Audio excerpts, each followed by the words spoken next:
This is my, it's called Black Oak 6 LED light that I installed, and I ran the wire up in through the frame,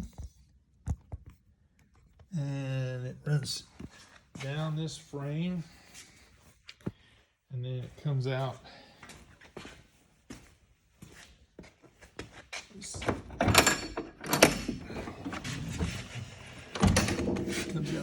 from there, and it runs. And I got this wire protect material.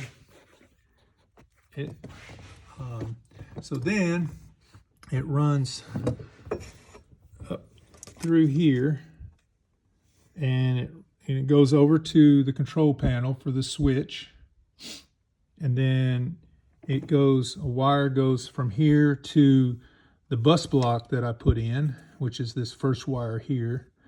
And so the ground is here and the power is here.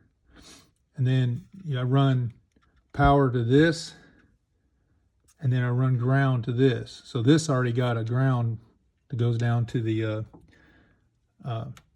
main ground for the frame.